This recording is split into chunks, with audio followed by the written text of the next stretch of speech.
वासुदेवाय।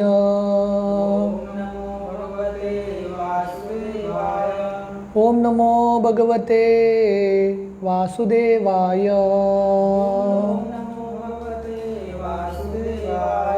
ओम नमो भगवते वासुदेवाय। नारायणं नमस्कृत्य नरं चैव नरोत्तमं देवीं सरस्वतीं व्यासं ततो जायमुदीरये। नष्टप्रायेषु अभद्रेषु नित्यं भागवत सेवया भगवती उत्तम श्लोके भक्तिर्भवती नैष्टिकी। कृष्णाय वासुदेवाय देवकी नंदनाय च नंदगोपकुमाराय गोविंदाय नमो नमः। नमो पंकजनाभाय नमो पंकजमालिने नमो पंकजनेत्राय नमस्ते पंकजांग्रये। हरे कृष्णा। तो कल हमने पहला अध्याय कृष्णा बुक का एडवेंट ऑफ लॉर्ड कृष्णा शुरू किया था। तो उसमें हमने देखा कि कैसे एक बार सुखदेव गोस्वामी एक कहानी बता रहे हैं कि एक बार धरती पे बहुत बोझा होता है, क्योंकि बहुत सारे असुरिक राजा धरती पे राज्य करते हैं। तो इसलिए धरती भूमि देवी एक गाय के रूप में ब्रह्मा जी के पास जाती है और बहुत विलाप करती है, बहुत रोती है और अपना दुख का कहानी बताती है। और उस समय ब्रह्मा जी सभी देवताओं को और शिव जी को लेते हुए भूमि देवी को लेके क्षीर सागर में जाते हैं। तो हमने देखा कि ये महान व्यक्ति का एक गुण रहता है, जब उसके बस के बाहर जब प्रॉब्लम रहता है उसको अहंकार नहीं होता, बहुत नम्रता से कृष्ण का आश्रय लेता है। तो ये ब्रह्मा जी की महानता है कि वो डायरेक्टली धरती को सॉल्यूशन नहीं देते, वो धरती को लेके भूमि देवी को लेके क्षीर सागर में जाते हैं और क्षीर सागर के तट पे बैठ के ब्रह्मा जी और देवता पुरुष सुक्त प्रार्थना गाते हैं। तो जब भी शिरोदक्षाई विष्णु को प्रसन्न करना है तो ये प्रार्थना गाया जाता है पुरुष सुक्त।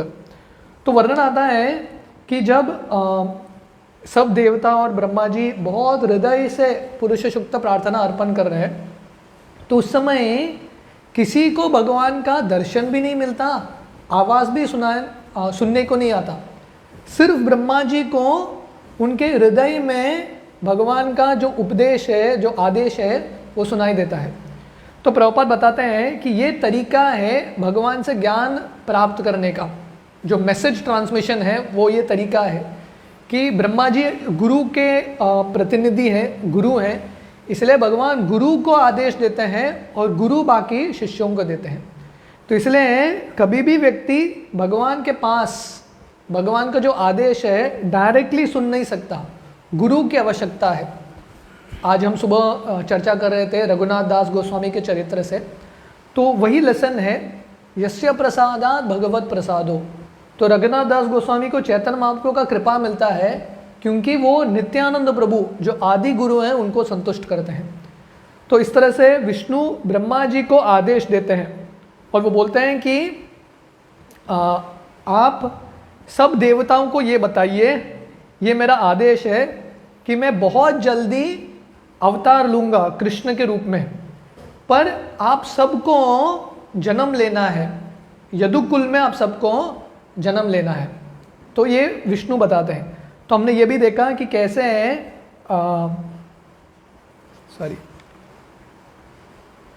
तो हमने देखा कि कैसे जब देवता भगवान को आने के लिए पुकारते हैं, भगवान देवताओं को ये नहीं बताते कि आप जो लोग जाके आपके जो दाम है स्वर्गलोक में आराम से रहिए, मैं संभाल लूँगा।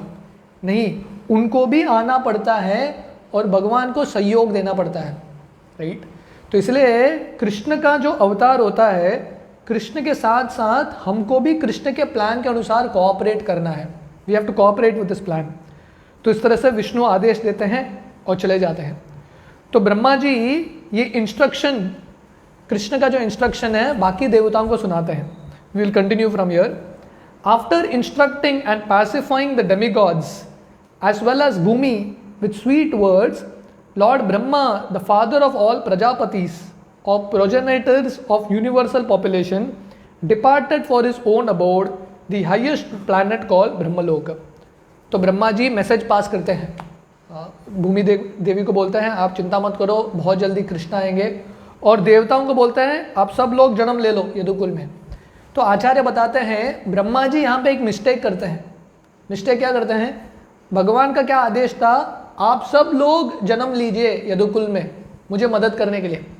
तो ब्रह्मा जी क्या करते हैं? देवताओं को बोलते हैं आप सब लोग जन्म लीजिए, पर ब्रह्मा जी स्वयं नहीं आते। तो इसलिए आगे जाके एक अपराध करते हैं, ब्रह्म विमोहन लीला। वो एक अपराध करके बैठते हैं।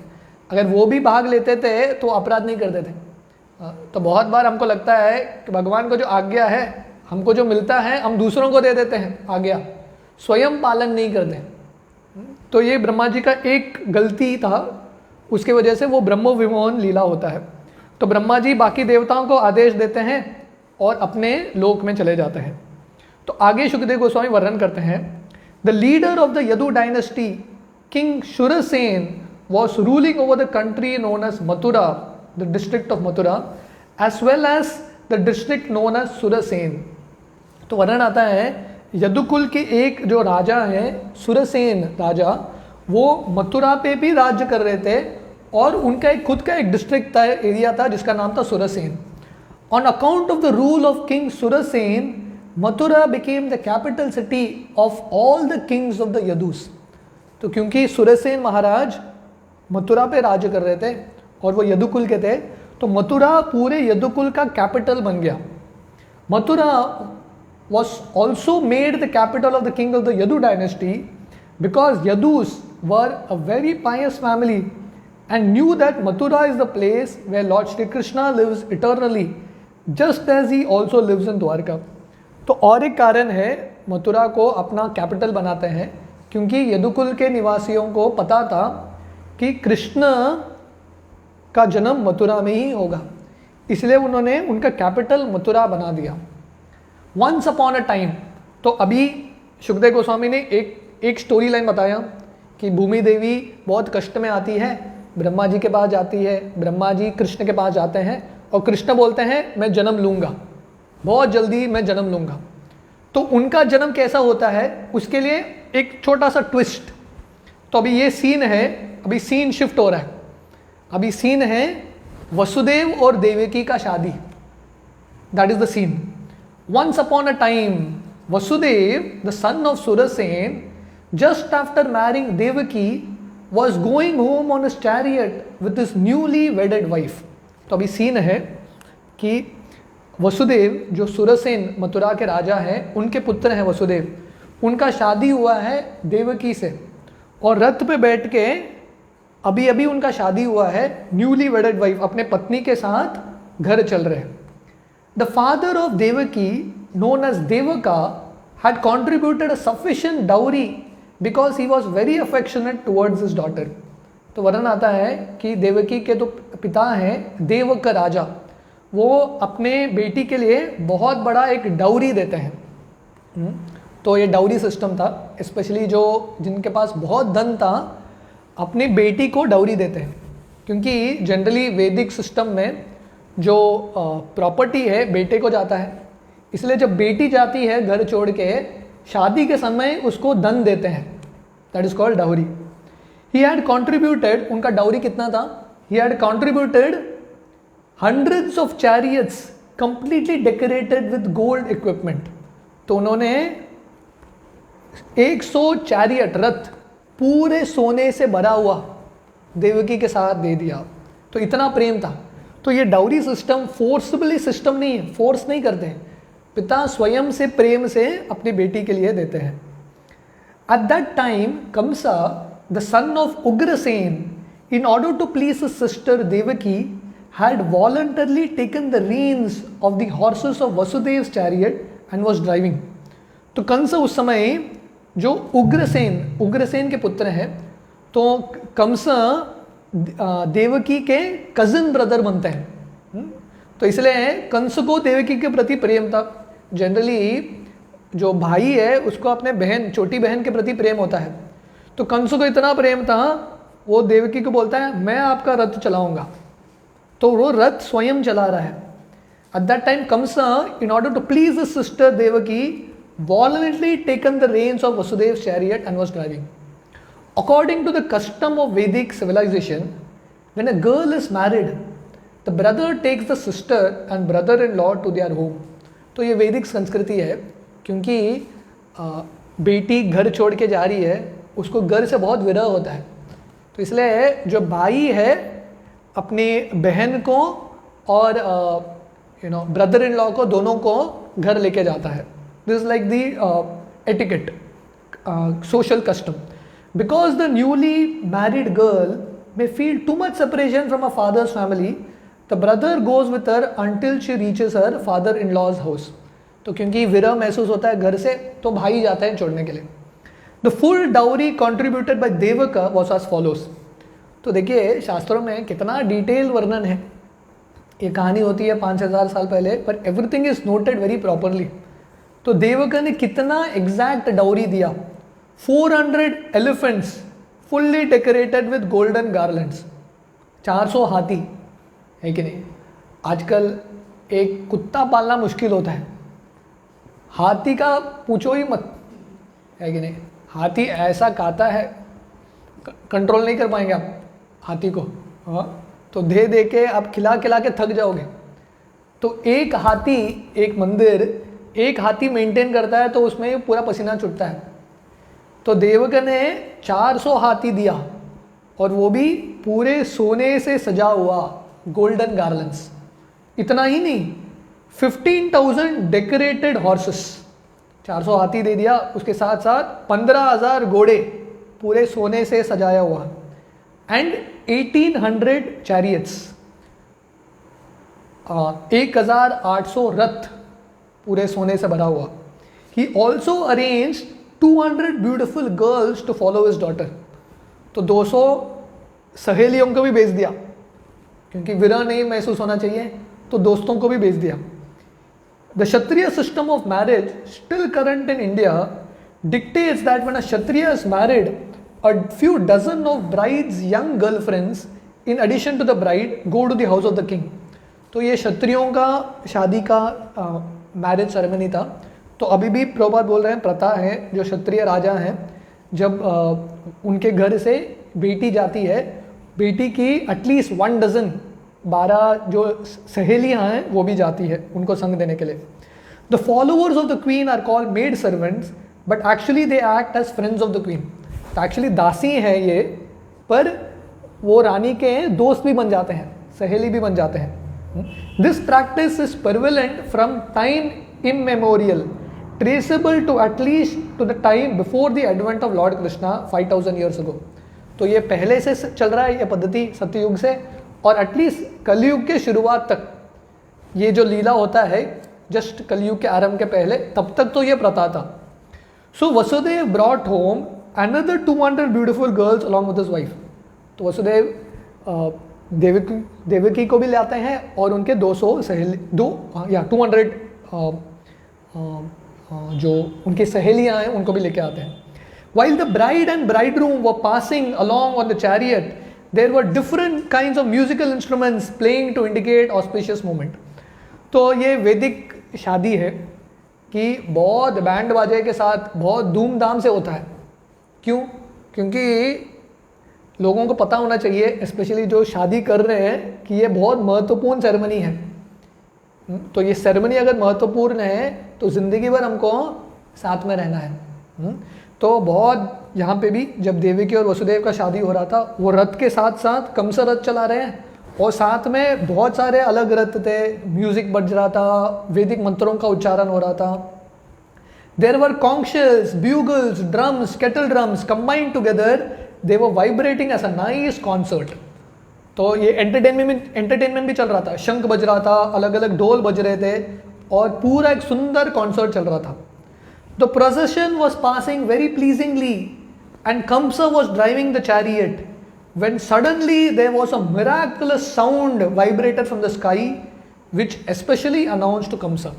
तो अब तक तो सब अच्छा चल रहा है, कंस भी खुश, देवकी भी खुश, वसुदेव भी खुश, हर व्यक्ति खुश है. पर सडनली एक गर्जना होती है आकाश में, एक ऐसा कड़क गर्जना होती है और ये पूरा संदेश कंस के लिए ही है. कोई आसमान से बोलता है, व्यक्ति तो दिखता नहीं है पर कंस के लिए संदेश. तो संदेश क्या था?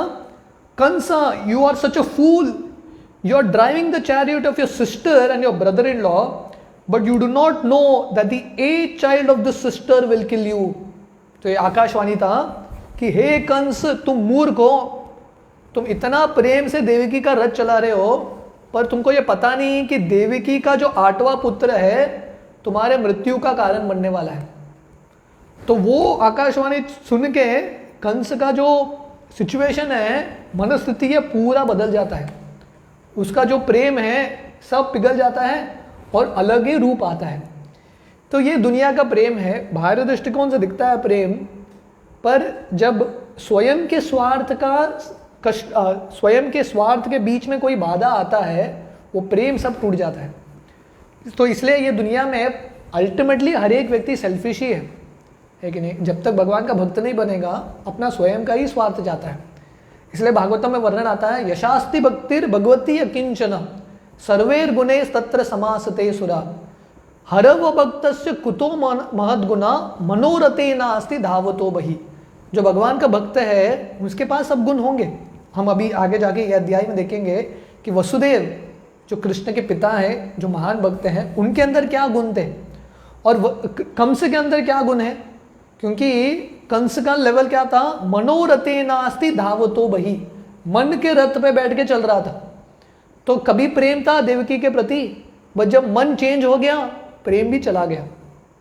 सो वेरी टेम्पररी फेज. तो कंस क्या करता है? Kansa was the son of Ugrasen of the Bhoj dynasty. It is said that Kansa was the most demonic of the Bhoj dynasty kings. तो वर्णन आता है कि कंस जो भोज डायनेस्टी है, उग्रसेन का जो परिवार है, उसमें सबसे आसुरिक व्यक्ति एक ही था, Kans. Immediately after hearing the prophecy from the sky, he caught hold of Devaki's hair and was just about to kill her with his sword. Akashvani सुनते ही उसने ये भी पूछा नहीं आकाशवाणी कहाँ से आया, सत्य है कि नहीं. आकाशवाणी सुनते ही जो घोड़े का जो रेंज था, रस्सी था, वो छोड़ दिया. उसने क्या किया? तलवार निकाला एक हाथ से, एक हाथ में देवकी का बाल पकड़ा, मारने ही वाला था. इमेजिन करो, 1 मिनट में प्रेम गया. सीन कंप्लीट चेंज है कि नहीं? So this is what life is. किसका कलर कब आएगा, there is no guarantee. Vasudeva was astonished at Kamsa's behavior and in order to pacify the cruel and shameless brother-in-law, he began to speak as follows with great reason and evidence. तो वसुदेव की महानता यहाँ पे है कि इतना गंभीर स्थिति है.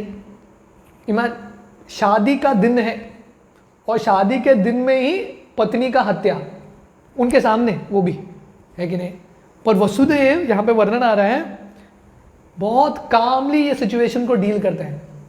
तो इसको बोलते हैं mode of goodness response.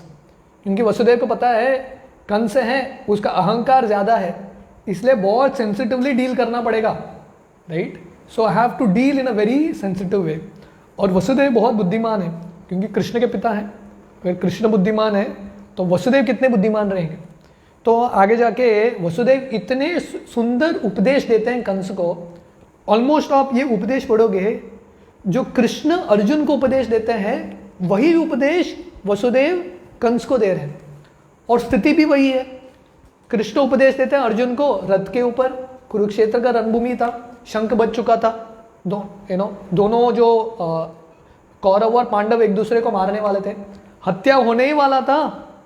Krishna Gita सुनाते हैं रथ पे अर्जुन को, तो यहाँ पे भी हत्या होने ही वाला है, रथ पे बैठे हैं और वसुदेव कृष्ण के पहले, कृष्ण के पिता उपदेश देते हैं कंस को, एग्जैक्ट सेम इंस्ट्रक्शन। पर फर्क था, उपदेश तो वही था, पर फर्क था सुनने वाला व्यक्ति। वहां पे कुरुक्षेत्र की रणभूमि में अर्जुन सुन रहे थे और यहाँ पे कौन सुन रहा था? कंस। क्योंकि कंस सुन रहा था, सबसे बेस्ट इंस्ट्रक्शन उसको लाभ में नहीं आया। तो इसलिए उपदेश से इंपॉर्टेंट है हमारा मनस्थिति सही है क्या उपदेश पाने के लिए। अगर हमने बंद करके रखा है हमारे मन के सब खिड़कियों को, दरवाज़ों को, जो उपदेश आएगा वो अंदर जाएगा ही नहीं। जैसा ग्लास है ऑलरेडी पानी से भरा है, उसके ऊपर आप दूध डालो सब बाहर ही निकलने वाला है। तो कंस का वो स्थिति था, इतना अहंकार से भरा था, उपदेश उसके अंदर घुस ही नहीं सकता था। तो एक बार एक व्यक्ति था जो पुतला खिलौनों को बेचता था, तो वो लकड़ी के अलग अलग खिलौना बना के बेचता था। तो उसके पास 3 बंदर थे, दिखने में एक जैसे ही। तो एक व्यक्ति आया खरीदने के लिए, वो बोला ये बंदर का रेट क्या है तीनों का? वो बोला इसका रेट है 100 रुपया, इसका 200, इसका 300। तो बोला सब तीनों एक जैसे दिखते हैं, फ़र्क क्या है? बोला मैं दिखाता हूँ। तो उसने एक घास का तिनका लिया, पहले बंदर के कान में डाला, घुसता ही नहीं था। तो बोला देखो इसका ये एटीट्यूड है, अंदर कुछ जाता ही नहीं है, इसलिए इसका दाम है 100 रुपया। वही घास का तिनका लिया, दूसरे बंदर के कान में डाला, ये कान में गया, दूसरे कान से निकल गया। पहले से थोड़ा अच्छा है, थोड़ा तो गुस्सा अंदर, पर सब बाहर आ जाता है, तो इसका रेट 200 रुपया। और वही घास का तिनका लिया, तीसरे बंदर के कान में डाला, सीधा अंदर चला गया। तो बोले ये सबसे अच्छा बंदर है, ध्यान से सुनता है और हृदय तक लेता है, तो इसलिए इसका रेट है 300 रुपया। दिखने में एक जैसे ही, पर फर्क इसमें है अंदर जाता है कि नहीं मैसेज। तो वसुदेव भी कंस को वही मैसेज दे रहे थे, वही संदेश दे रहे थे जो कृष्ण अर्जुन को देते हैं। पर फर्क क्या था? कंस वो पहले बंदर की तरह, अंदर कुछ जाता ही नहीं था, है कि नहीं? Nothing was entering inside. तो वसुदेव बहुत कूलली कंस से बातचीत कर रहे हैं। He said, my dear brother in law Kansa, you are the most famous king of the Bhoj dynasty and people know that you are the greatest warrior and a valiant king. तो पहले लोगों के साथ डील करने में अलग अलग लेवल्स होता है। तो पहला लेवल है साम, मतलब लोगों का गुणगान करो। लोगों से कुछ कार्य चाहिए तो first thing what you do, glorify them. जैसे चैतन्य महाप्रभु बोलते थे कि प्रचार करना है तो कैसे करना है? लोगों के पास जाके लोगों के पैर में गिर के बोलना चाहिए आप बहुत महान व्यक्ति हो, आपसे ज़्यादा महान व्यक्ति कोई नहीं है, इसलिए आप जो भी बकवास कार्य कर रहे हो सब छोड़ के कृष्ण का आश्रय ले लो। तो पहले क्या करना है? उन लोगों का गुणगान, क्योंकि गुणगान सुनने से व्यक्ति का हृदय खुलता है कि नहीं? आप किसी को बोलो आप बहुत अच्छे हो, अच्छा है कि नहीं, आप बोलोगे तो इमीडिएटली हृदय खुलेगा, वो बोलेगा और बताओ और बताओ, तो आप फिर जाके मैसेज दो। तो वसुदेव कंस का हृदय, कंस का कान खोलने का प्रयास कर रहे हैं, इसलिए बोलते हैं आप my dear brother in law Kansa, आप बहुत शक्तिशाली योद्धा हो, पूरे भोज कुल में आपसे प्रसिद्ध और शक्तिशाली राजा कोई नहीं है। तो इसलिए क्या करना है? How is it that you are so infuriated that you are prepared to kill a woman who is your own sister at this auspicious time of marriage. बोलते हैं आप इतने शक्तिशाली राजा हो और आप क्या करने का प्रयास कर रहे हो? स्त्री को मार रहे हो। कौन सा क्षत्रिय राजा स्त्री पे आक्रमण करता है? एक भी कोई क्षत्रिय नहीं होता जो स्त्री पे आक्रमण करता है, और वो भी ये साधारण बाहर की स्त्री नहीं है, स्वयं की बहन है। और दिन देखो, मारना भी है तो शादी के दिन ही मारने का है क्या? तो इसलिए वसुदेव 3 चीज बताते हैं। पहला तो क्षत्रिय स्त्रियों को नहीं मारते हैं, दूसरा ये बाहर की स्त्री भी नहीं है, आपकी स्वयं की बहन है, और तीसरा शादी का दिन है, एटलीस्ट शादी के दिन ये मत करो। तो इस तरह से वसुदेव समझा रहे हैं कंस को, थोड़ा बुद्धि दे रहे हैं। Why should you be so much afraid of death? वो बोल रहे हैं कंस को, आपको मृत्यु से इतना भय क्यों है? क्यों? क्योंकि मृत्यु तो हर एक व्यक्ति को आने वाला है कि नहीं? तो अगर आकाशवाणी सही है तो मृत्यु होगा, पर अगर आकाशवाणी गलत है तो मृत्यु आपका होगा, पर थोड़ी समय बाद होगा। तो एनीवे मृत्यु होने वाला है, तो मृत्यु से भय क्यों? Death is already born along with your birth, जातस्य ही ध्रुवो मृत्युर ध्रुवम जन्म मृतस्य च, जो कृष्ण गीता में बोलते हैं। वसुदेव कृष्ण के पिता कृष्ण के पहले ही बोल गए, वो बोलते हैं मृत्यु, शरीर का जन्म लेते ही मृत्यु का भी जन्म होता है। तो शिला प्रभुपाद ये प्रवचन है, बहुत कड़क प्रवचन है। तो प्रभुपाद बोलते हैं जब किसी का जन्मदिन होता है, हैप्पी बर्थडे, उसके साथ समझ लेना चाहिए इसका मृत्यु भी निश्चित है, डेथ डे भी होगा। चित्रकेतु महाराज की कहानी, चित्रकेतु महाराज को पुत्र नहीं था, तो बहुत विलाप कर रहे थे, बहुत शोक कर रहे थे कि पुत्र नहीं है, पुत्र नहीं है। तो नारद मुनि और पर्वत मुनि आते हैं, बोलते हैं ठीक है आपको पुत्र होगा, पर ये पुत्र का नाम क्या रखो? हर्ष शोक। आपको आनंद भी देगा, दुख भी देगा। तो चित्रकेतु बोलते हैं ठीक है, पुत्र मिला, बड़ी बात है, आप नाम कुछ भी बोलो, हर्ष शोक या शोक या महाशोक, कुछ भी नाम रखूंगा, मुझे प्रॉब्लम नहीं है, पुत्र दे दो। तो उसको पुत्र मिल जाता है, और थोड़े समय बाद पुत्र मर जाता है। और चित्रकेतु महाराज फिर से रोने लगते हैं। तो ये दुनिया का सिद्धांत है, जिसका जन्म होता है उसका मृत्यु निश्चित है। और अगर कोई भगवान की भक्ति नहीं करता, ऐसा जो व्यक्ति जो मर गया है उसका पुनर्जन्म भी निश्चित है। जातस्य ध्रुवो मृत्यु ध्रुवम जन्म मृतस्य च। तो इसलिए वसुदेव बोलते हैं death is already born along with your birth. अरे मृत्यु से क्या डरना, वो तो जन्म के साथ ही पैदा हुआ है। क्या किससे डरना चाहिए? पाप करने से डरना चाहिए। मृत्यु से क्यों डर रहे हो? मृत्यु तो एनीवे आएगा, पर ये पाप कार्य करोगे तो अगला जन्म तुमको नरक में जाना पड़ेगा। उससे अच्छा है पाप मत करो, जब भी मृत्यु आएगा तब होगा। From the very day you took birth you began to die. बोलते हैं जिस दिन तुमने जन्म लिया है उसी दिन से क्या शुरू हो गया? मृत्यु का निकट। तो इसलिए एक दिन चला जाता है, भागवतम में वर्णन आता है, आयुर हरति वै पुंसाम। जब सूरज ढलता है उसका एक मतलब क्या है? आपकी जिंदगी से एक दिन कट माइनस, तो आप मृत्यु के निकट गए। तो एक दिन you are closer to death by one day. और हर एक बर्थडे में हम क्या बोलते हैं? 1 year old, 2 year old, 50 year old, मतलब और बूढ़ा बन रहे हैं हम। तो इसलिए वसुदेव यहाँ पे बता रहे हैं कि जिस दिन हमने जन्म लिया उसी दिन हम धीरे धीरे मरना शुरू होता है, ये शरीर धीरे धीरे टूटने लगता है। Suppose you are 25 years old, that means you have already died 25 years। तो यहाँ पे वर्णन है कि अगर आप 25 साल हो, उसका मतलब क्या है? 25 साल आप ऑलरेडी मर गए हो। 25 years are cut from your life.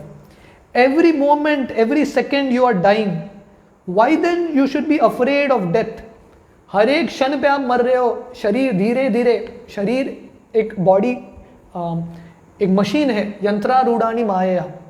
जब आप मशीन लेके आते हो, कार लेके आते हो, कार के साथ क्या होता है? जब कार चलता है उसका वेयर एंड टेयर होता है, धीरे धीरे टूटने लगता है कि नहीं? उसका पार्ट्स खराब होने लगता है, जंक लगता है। तो वैसे हमारा शरीर है, हृदय है, लंग्स है, ये सब है, तो धीरे धीरे इसका कैपेसिटी कम होता रहता है कि नहीं? समय के साथ साथ कैपेसिटी कम होता है। जब बचपन में थे लोगों का कैपेसिटी खाने का ज़्यादा होता है, पर समय बीतते बीतते डाइजेशन पावर कम होता है। उसका मतलब क्या है? आपका कैपेसिटी, आपका जो सिस्टम है, बॉडी है, धीरे धीरे मृत्यु के पास आ रहा है, धीरे धीरे टूट रहा है। तो इसलिए बोलते हैं हर एक क्षण हम मर रहे हैं, आपको मृत्यु से इतना भय क्यों? आप तो इतने महान क्षत्रिय हो, हाँ, तो मृत्यु से भय क्यों है आपको? Final death is inevitable. ये मृत्यु से कोई बच नहीं सकता। आप कोई भी हो, राजा हो, संत हो, धनी हो, सुंदर हो, कोई भी हो, मृत्यु से कोई बच नहीं सकता। तो एक बार एक कहानी आती है, यमराज जी बद्रीनाथ जाते हैं, बद्री विशाल का दर्शन लेने के लिए, उत्तर हिमालय में। तो जब जा रहे हैं, वो पेड़ के ऊपर घूर घूर के देख रहे हैं, वहाँ पे एक छोटा पंछी बैठा है। तो जब यमराज घूर के देखते हैं, मतलब कुछ गलत होने वाला है कि नहीं? थोड़ा डेंजरस है, यमराज घूर के देखेंगे तो पंछी बहुत डर जाती है कि यमराज घूर के देख रहा है, ऐसा क्यों मुझे घूर घूर के देख रहा है, तो बहुत डर जाती है। तो गरुड़ जी आते हैं वहाँ पे, गरुड़ बोलते हैं प्रॉब्लम क्या है, बोलते हैं देखो वो यमराज गया अभी दर्शन लेने के लिए, बहुत घूर घूर के देख रहा था, मुझे डर लग रहा है कुछ होगा। तो गरुड़ बोलते हैं चिंता मत करो, मेरे ऊपर बैठ जाओ, मैं तुमको एक फर्स्ट क्लास जगह पर लेके जाता हूँ। तो ऊपर जाता है हिमालय में और एक गुफा के अंदर एक पंछी को डाल देते हैं, अभी कुछ नहीं होगा, आराम से रहो इधर। तो वापस आते हैं बद्री विशाल बद्रिकाश्रम, और जब यमराज जी दर्शन लेके आते हैं बाहर, तो गरुड़ जी वहाँ पे बैठे हैं और पूछते हैं कि आप वो पंछी को घूर घूर के क्यों देख रहे थे, है कि नहीं, वो मेरा छोटा भाई है, ऐसा नहीं करना है। तो यमराज बोलते हैं मैं देख रहा था क्योंकि मेरे रिकॉर्ड के अनुसार अभी उसको हिमालय के बहुत दूर एक गुफे में उसका मृत्यु लिखा है, तो मैं सोच रहा था ये इधर है, वहाँ तक कैसे पहुँचेगा। तो गरुड़ जी को समझ में आता है मैं इसको बचाने के लिए गया, पर मैं इसको मृत्यु के पास ही लेके गया। तो इसलिए लेसन क्या है, डेथ इज इनएविटेबल, कोई भी मृत्यु से बच नहीं सकता। You may either die today or in 100 years, you can not avoid death. तो वसुदेव का कितना सुंदर इंस्ट्रक्शन था देखो, अगर कंस यही इंस्ट्रक्शन सुनता था अब तक कंस शुद्ध भक्त बना होता, है कि नहीं, कृष्णा के उसको मारते नहीं थे। इतना सुंदर उपदेश वसुदेव सुना रहे। तो बोल रहे हैं मृत्यु तो आ जाएगा, नहीं तो 100 साल बाद, नहीं तो 1000 साल बाद, पर मृत्यु तो आने वाला है। जो चीज़ निश्चित रूप से होने वाला है उससे भय क्या। So why are you so much afraid. Actually death means annihilation of the present body. तो मृत्यु क्या है, ये शरीर का अंत होता है, पर आत्मा को तो अंत नहीं होता, आत्मा तो अमर है। So why are you afraid. As soon as the present body stops functioning and mixes with the 5 elements of material nature, the living entity within the body accepts another body according to its present action and reaction. बोलते हैं जब ये शरीर चला जाता है, मर जाता है, तब क्या होता है, ये शरीर को जलाते हैं कोई या कोई दफनाता है, तो फिर से ये जो शरीर के पंचभूत है, earth water fire air ether, फिर से जो ब्रह्मांड में ये पंच महाभूत है उसमें मिश्रित हो जाता है, मिक्सेस। जब जलाते हैं आग आग में प्रवेश करता है, पानी पानी में प्रवेश करता है, and the whole thing disappears. और वही जो आत्मा है उसको दूसरा एक शरीर मिलता है उसके कर्म के अनुसार। इसलिए किसका चिंता करना है, पाप करने का। हमारे कर्म पे हमारे को कंट्रोल करना है, मृत्यु पे एनीवे कंट्रोल नहीं है। जैसे गौर गोपाल प्रभु बताते हैं, कोई फ्लाइट में ट्रैवल करता है तो फ्लाइट का टेक ऑफ और लैंडिंग हमारे कंट्रोल में नहीं है कि नहीं। हमारे कंट्रोल में क्या है, वो फ्लाइट में बैठ के हम करते क्या है, what we will do there, उस पर निर्भर है लैंड करने के बाद अगला क्या होगा हमारा। तो वो टाइम अच्छे से यूटिलाइज करेंगे, after the landing will be able to do something. इसलिए जन्म टेक ऑफ है और मृत्यु लैंडिंग है ये शरीर का, ये दोनों का कंट्रोल नहीं है। हमारे पास कंट्रोल क्या है, बीच में जो समय है वो हम चुनाव कर सकते हैं सही चीज करने का। We have the power to choose the right response. इसलिए वसुदेव विनती करते हैं कंस से, आप ये कार्य करोगे आपको ही बहुत बुरा कर्म मिलेगा और अगले जन्म में आपको बहुत भुगतना पड़ेगा, इसलिए आप ये कार्य मत कीजिए। तो आगे जाके और बहुत सुंदर उपदेश देते हैं वसुदेव।